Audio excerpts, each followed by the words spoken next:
Right, hello everyone. I am Catherine Wharton, founder of KLW Marketing and Women in Tech North East Kick, and I tend to spend a lot of time hanging around the tech sector.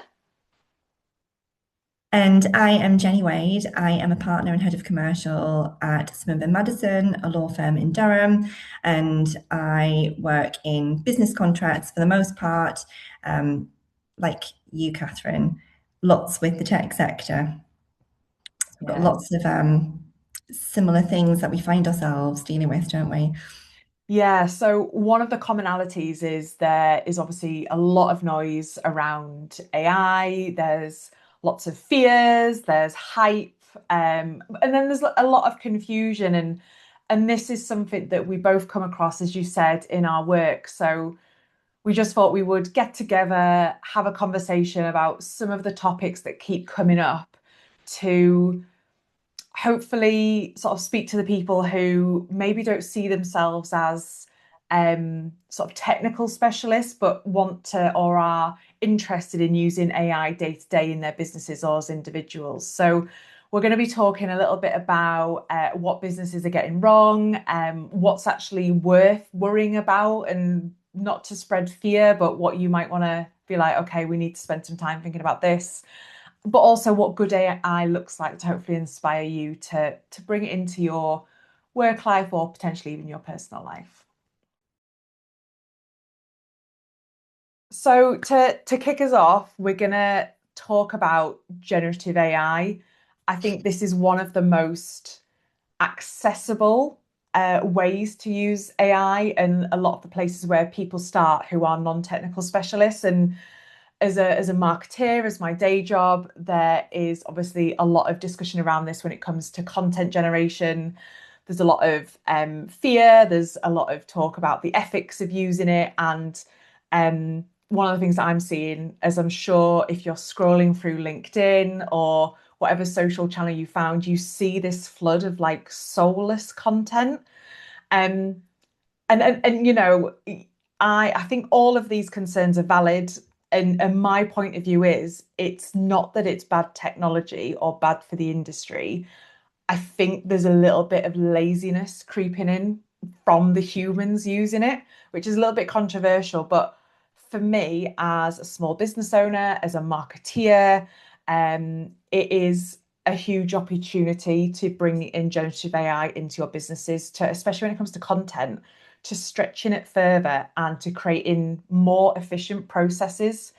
So one of the things I always talk about with my clients is, say, you take a recording like this, it's a great piece of content, and off the back of it, you can extract a transcript, and with your, you know, large language model of choice, there's lots out there, and with a really good prompt, and this is where the work's got to be put in, it's got to be smart, it's got to be really precise.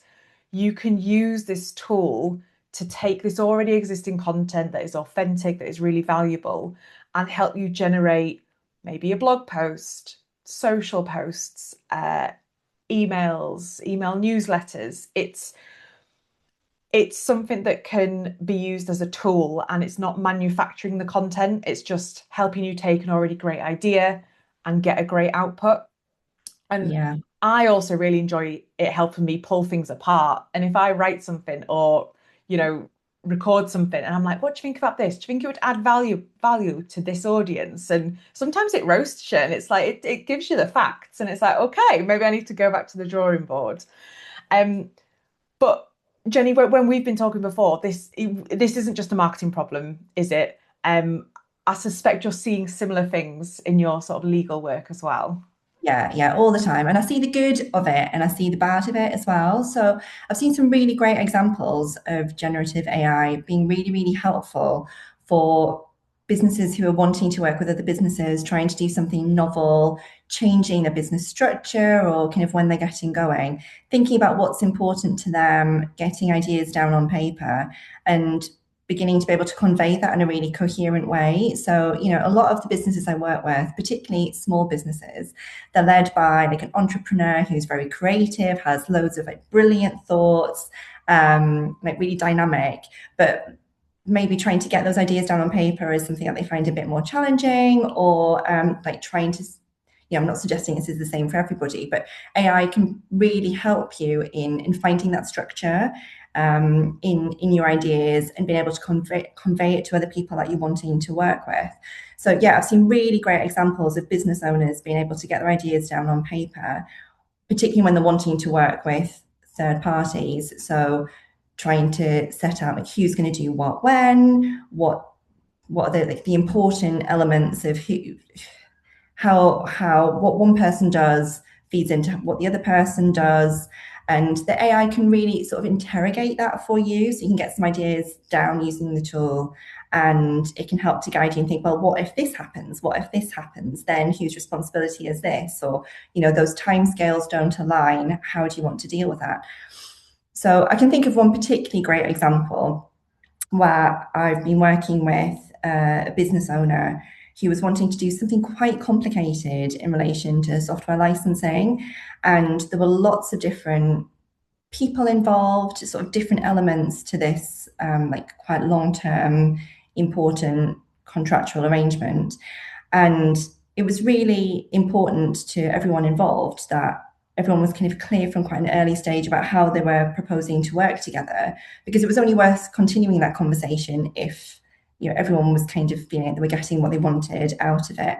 And the client I was working with did a great job of using AI to get his ideas down, use that kind of interrogation function to really be able to propose something to everybody else to explain what they were kind of suggesting, and then other people could feed into it. And it meant that from quite early on, everyone was aligned on the broad principles of what they were going to do. And then from my perspective, it was also really, really helpful, because quite often what happens is I'm asked to draft a complex contract, and I have to sit down around a table and be like, right, tell me about it. What is it you want? And then I have to ask all the questions.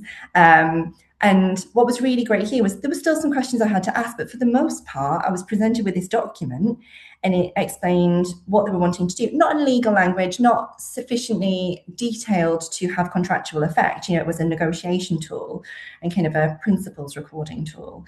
But it was brilliant, because it just meant that we were able to, in a really cost efficient, clear way, draft the contract, put it in front of everybody. And apart from a couple of questions about, some of the mechanics that they hadn't quite yet resolved through that negotiation process, it was kind of good to go. And it was a really efficient, quick way of dealing with something that was quite complex. So that's a really good example.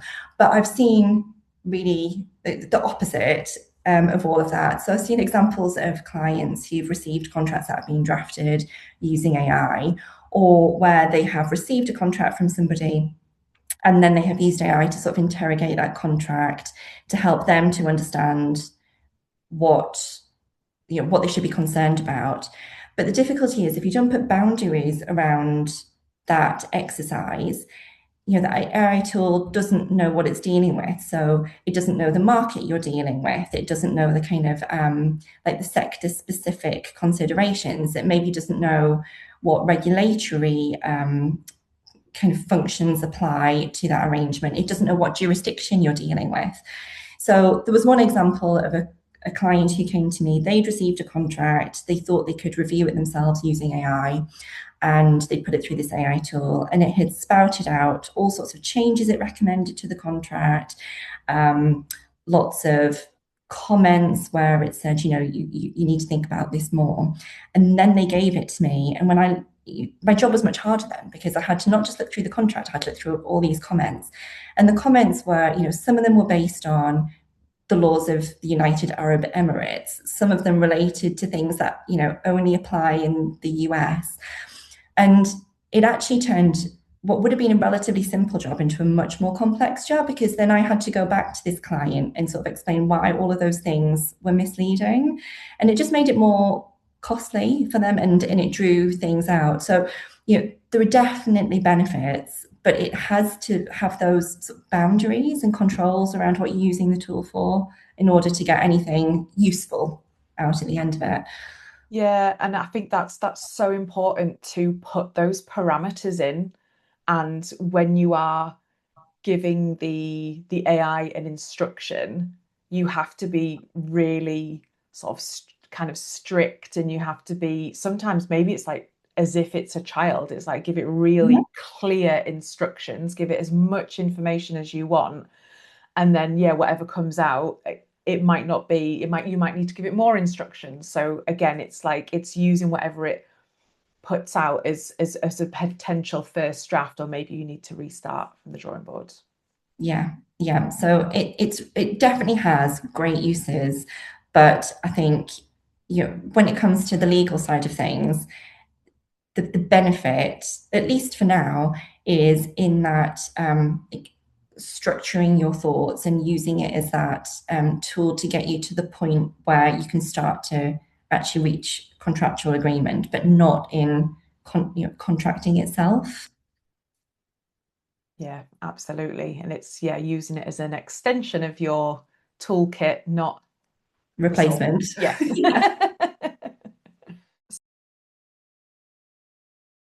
So, Catherine, when we were talking before we started this and hit record, you mentioned to me that a lot of your clients are coming to you and saying, we need AI. What is that looking like in practice? And is that the wrong starting point? Yeah, so for my clients, they're obviously very enthusiastic as to how they can supplement their other marketing activities with AI. But also when I am client side and I work with the commercial teams and I see the inquiries coming in, it's the same there with their clients or potential clients been like, we need to use AI or we'll get left behind. So both, it's across the board. And one of the things I always say, that's not a strategy. It's like you're not just using AI for the sake of using AI. For me, the starting point is, what is the problem and what are we actually trying to solve? Is it that you need a more efficient way to get your content out? Is it that you need extra capacity to generate leads? Is it that you need more business intelligence? Whatever the problem is, it's starting there and then working backwards from there, because AI might be the solution. And there's so many incredible things it can do, especially if you have existing work packages like say Microsoft licenses and you want to bring in Copilot, then sometimes it can make sense. But other times there might be another tool on the marketplace. It could be a simple automation. And I think sometimes there's a little bit of education that needs to happen around what actually is AI and what actually is maybe just a simple automation, or what is actually actually you can't use technology to do a certain job. You have to get out and hit the networking events, for example. So it really depends on what is the problem and then coming up with a solution, because I think there's a lot of companies out there using AI because they're scared of getting left behind, and they're just using it for the sake of using it and they haven't really researched it properly. So that's kind of the business view. But I'm also really interested in like digital literacy, and obviously mirroring that is AI literacy, because it's not going to go away. It's going to be like when they brought in, the World Wide Web back in the 90s, and it's going to be here in some way, shape, or form. It's just the hype is probably going to die down and people aren't really realizing they're using it. And one of the things I'm particularly interested in is the gender gap that is appearing. So with my Women in Tech Northeast hat on, I'm very interested when I talk to people who are the adopters and who aren't. And just anecdotally, it felt like there was a lot of men who were really interested, and they were obviously using the tools and sort of, playing around with them. And those women seemed to be a bit more apprehensive about it and not as enthusiastic. And actually, this has been backed up by a few studies, one by Deloitte in 2024, which is probably a little bit out of date now, but most recently Harvard Business School. And and I am going to look at my stats for this because I don't want to get it wrong, is they estimated the AI adoption rate was 48% for men compared to 39% for women. So it's a big gap, 22%. I can't say, I was going to say 2020, 22%. Which for me is a bit concerning, because I do think if you're not at least being curious about these tools and thinking about, how maybe they can sort of help you in your everyday work life or your personal life, it does concern me that there is going to be an even bigger gap.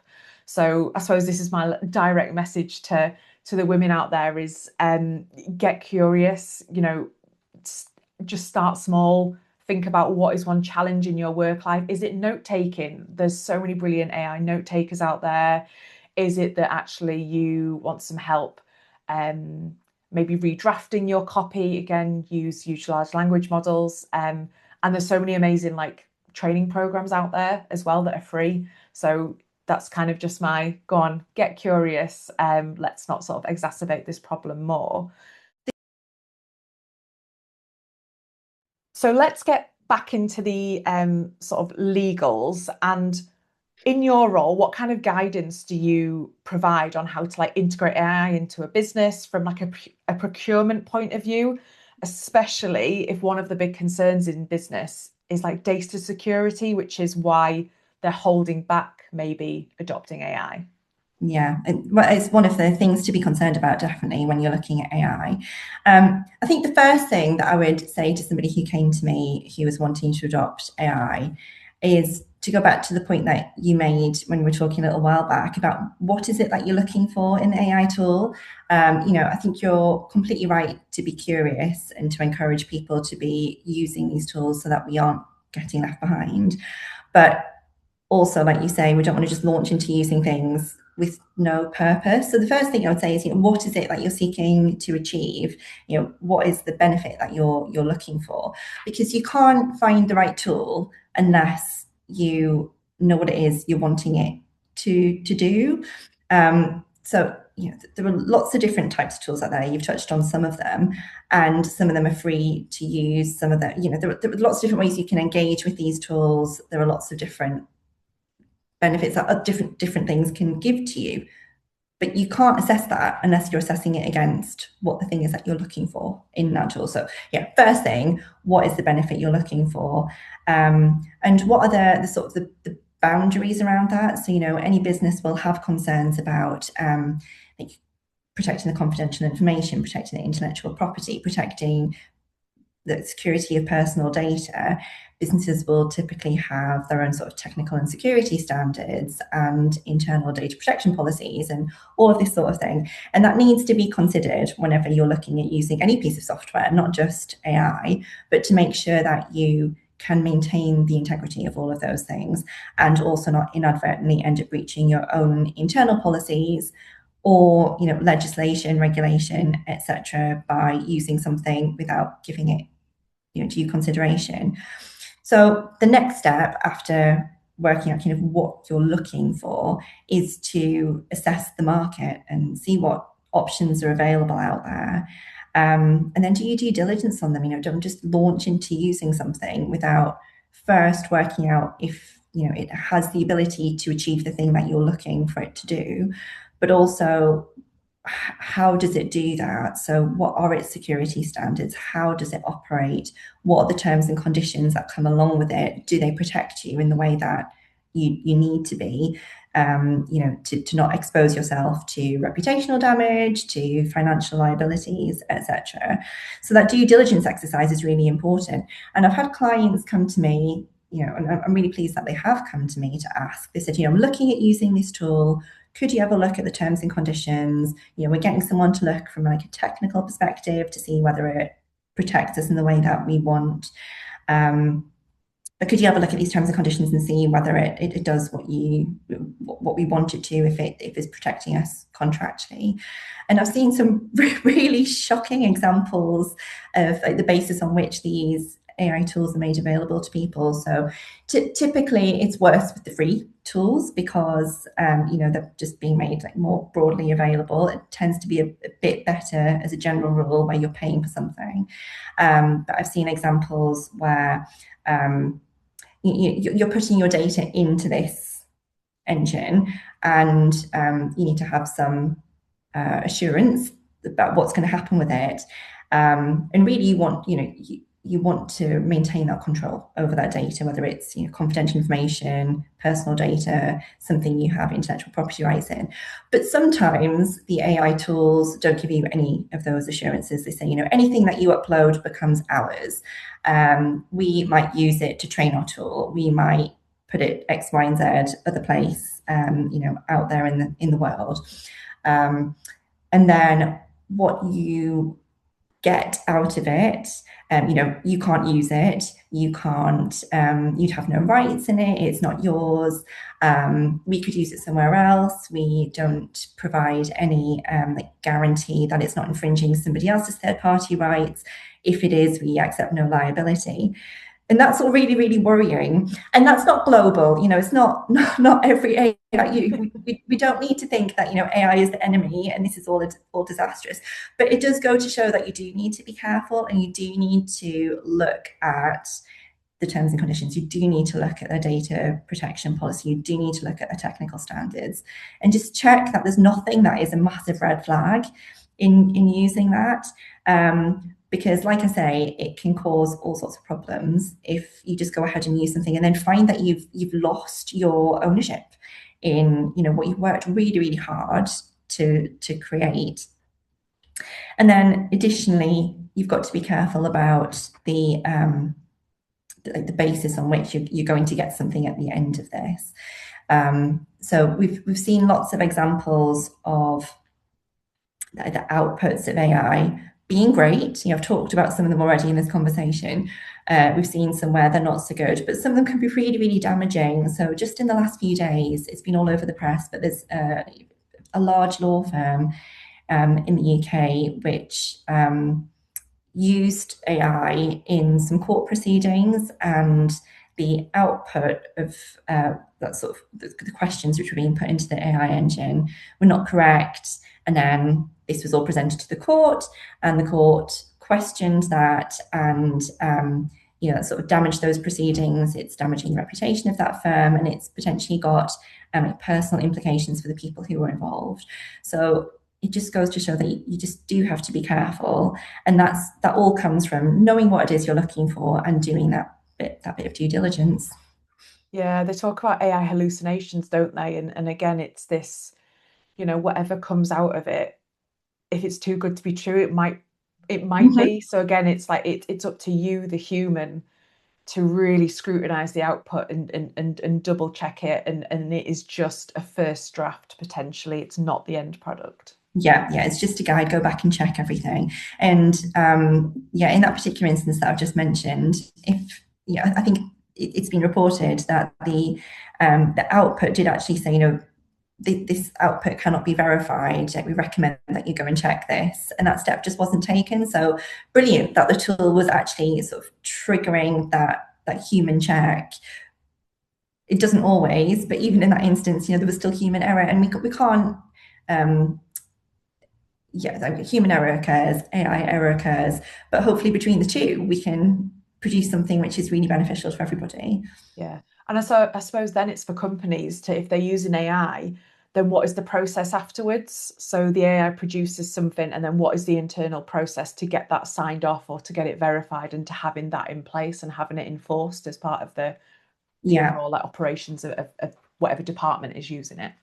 Yeah, exactly. And I'm seeing lots of businesses now who are developing AI policies, so their employees do have to follow follow the terms of the policy, so that you're using it in the right kind of way, and but not you're reaping the benefits rather than exposing yourself to potential liability or damage.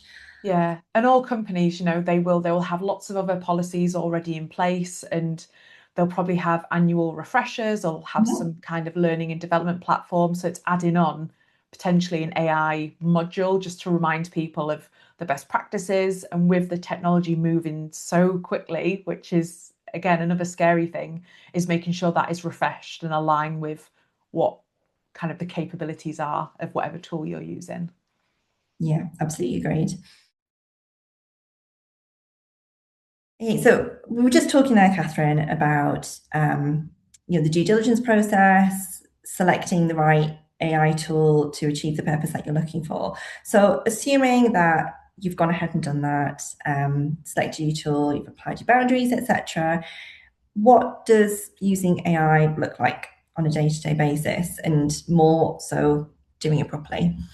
Yeah, and like we've both mentioned, it's that it's using AI that solves a real business challenge and making sort of life easy for yourself. So it could be, again, making a process more efficient. It could be taking some of the mental load. It could help present different points of view. But I'll take a marketing example. I started the conversation talking about sort of generating content and a work. And one of the things as a marketeer that I was concerned about was sort of losing my authentic voice if I'm using AI.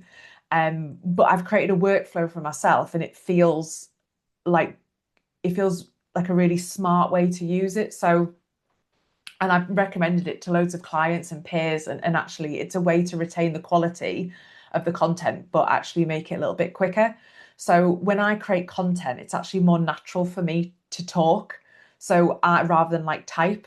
So I was recording voice notes and then transcribing them and then putting it into an AI. But I'm now using actually Whisper, which is sort of an AI dictation tool, which plugs into Claude, which is a large language model. And then within the dictation, you can say, I want you to take this content and create, say, a LinkedIn post, but I want you to retain my tone of voice. I want you to retain the type of language that I use. It's not a complete rewrite. It is making it sharper. It is making it tidier. It's properly structured. It's getting all the grammar in the right place because at school I was definitely more about the maths than the English. So it's like making sure the commas are all in the right place and making it really clear that it needs to sort of come from me. And this has saved me so much time, hours upon hours, because what comes out, it needs a very, very light edit. And I'm not one to take something from a large language model and then put it straight out into the ether. I will always edit it, but this has like minor edits. Um, and so in this instance, the AI isn't the writer, it isn't coming up with the creativity, that's all me, but it is actually doing the heavy lifting and actually doing a heavy edit before. You can then plug it into a content scheduling tool, and that takes the effort of actually putting it out into the world. Um, like I said, this has saved me hours, and this is something every business is producing content. This isn't taking a marketer's job, it's not taking a copywriter's job. It is just making processes more efficient while still being authentic, and retaining that quality. So there's instances like that it can really enhance the marketing that you're already doing. And keeping your own thinking, and it's not like you're presenting the AI with a blank page. So that for me is a great way to use it, and something that I keep recommending to people who sort of ask me my take on how can it be used efficiently in marketing. And that's just one example. Yeah, and that can apply in, not just to marketeers, but that would apply to us as lawyers, it will apply to people in loads of different sectors. Because like you said earlier on, there's so much really bland content which you see, which is AI generated. And you're just demonstrating here by what you're talking about that you can use AI to help you, but without losing your tone of voice and your authenticity. So it'd be great to see people using it for that purpose more. Yeah, and when I was an in-house marketeer, I know that the rest of the team would see me come in and they'd be like, "Oh, she's going to ask us for content," and and I think then it makes it a little bit easier for people who maybe are concerned that they're not the best writers, but we can still take that quality, that information, that sort of golden knowledge that they have, and then using a tool, we can kind of turn that into sort of an outward facing piece of content. So and not all businesses have marketing teams. The very small businesses, again, it helps them sort of build their branding, build their visibility, until they hopefully grow and can bring in an in-house marketeer. So for me, that's a healthy way to use it. You mentioned before, and there's so many instances in the press of businesses dropping things into free tools without any discipline, without doing the due diligence, and the risks are significant. Um, so from a legal point of view, can you tell us a little bit more about what the repercussions could be? Yeah, you've got to be really careful about what you're putting in. I've touched on it before, but a lot of the time, the information that I'm seeing people wanting to sort of put into AI tools is information which is, their own know-how, their own sort of technical information that is really important to them. It is their, what makes them special, what makes them unique. It can be their intellectual property, it can be customer data or client data, personal data for GDPR purposes. And you've got to be really careful about what you're doing with all of that information. And you can find that information just isn't protected once you've uploaded it. So I've touched on that already, that there can be examples of like there being no protections offered to the information that you are inputting into the tools.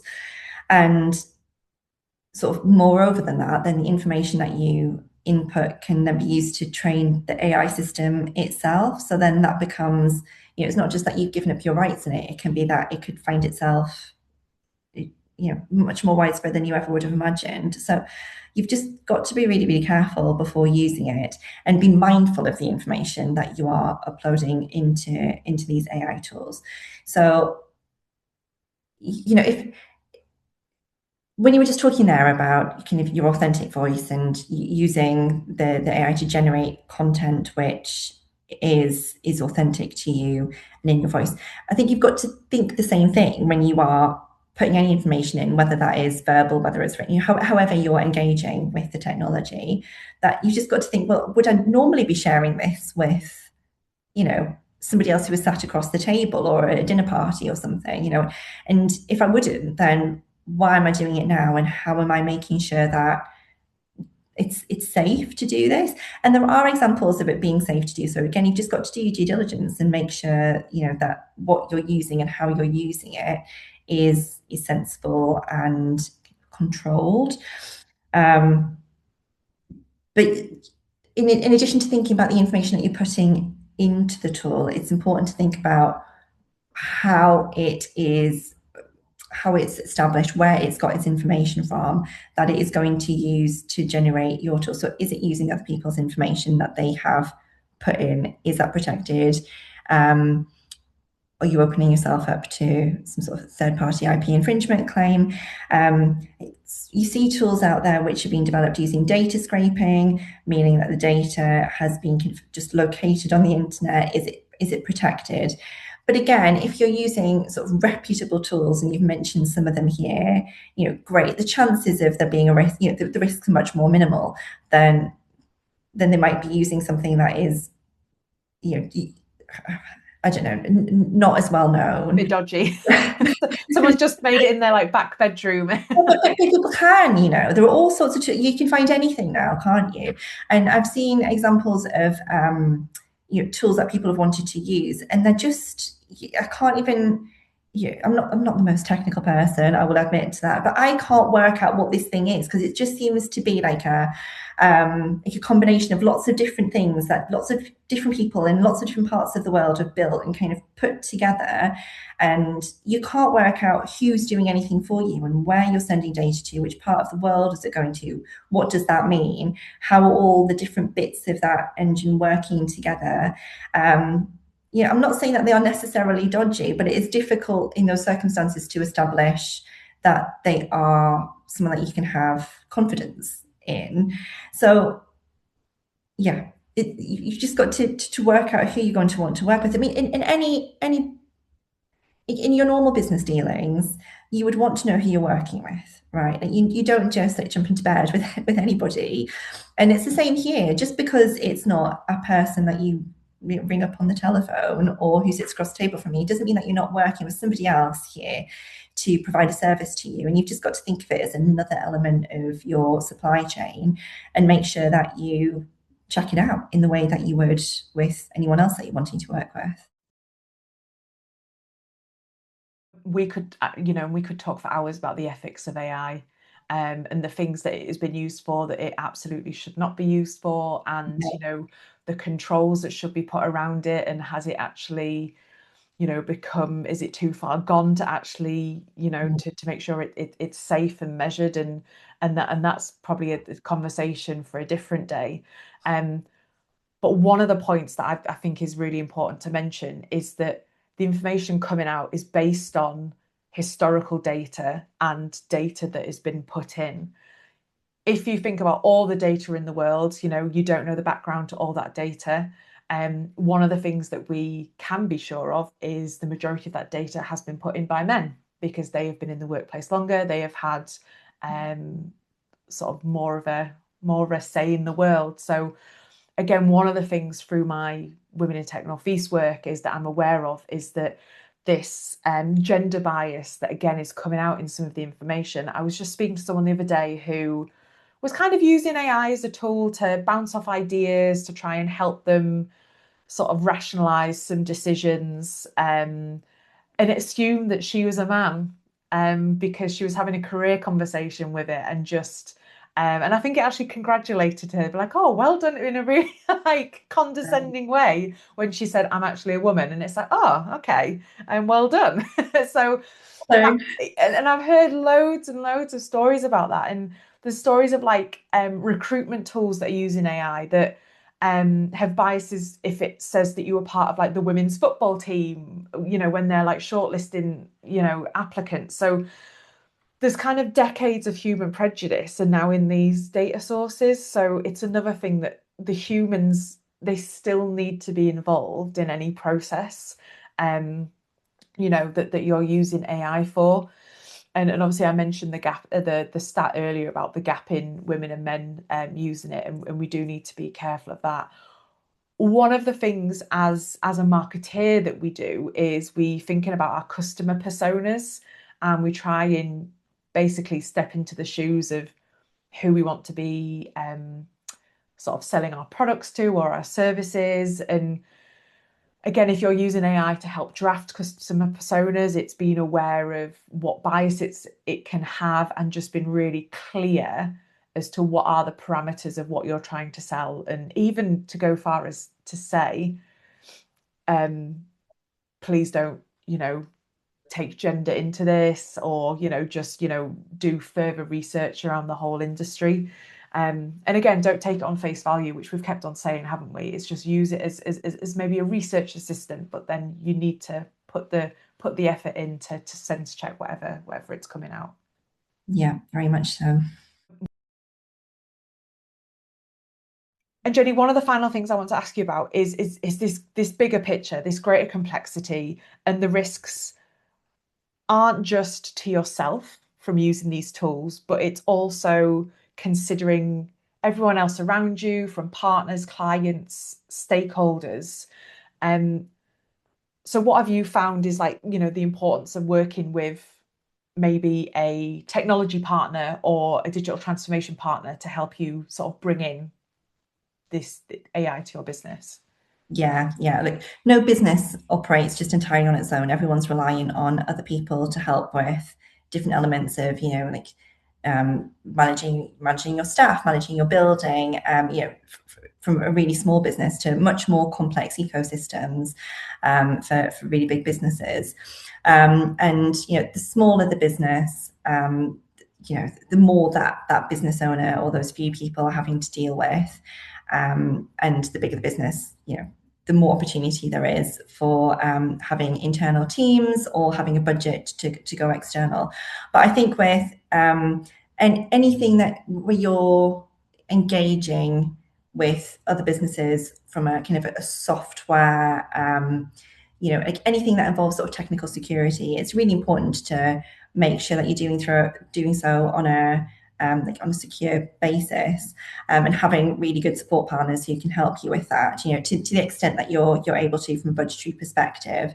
But I think it's just one of the things, no business operates without insurance, for example. It's just another thing that I would really recommend that any business from small to really large considers, is having that kind of security partnership. Like I've said, though, no business operates just on its own. So when you are using AI, I think it's really important to have consideration to that whole ecosystem that you've just mentioned there. So to your customers, your stakeholders, your suppliers, and everything, because a mistake that you make or a mistake that somebody else in that supply chain makes can have an impact throughout that whole structure. If you are a supplier, whether it's goods or services, and you subcontract any element of that, your customer's going to expect you to give them what they need and to be compliant. And if you find that a subcontractor has been using that customer data in a way that you didn't expect by uploading into the AI tool, the data's gone somewhere it shouldn't have done, that's going to fall back on you because you're the one who was responsible for the management of your subcontractors.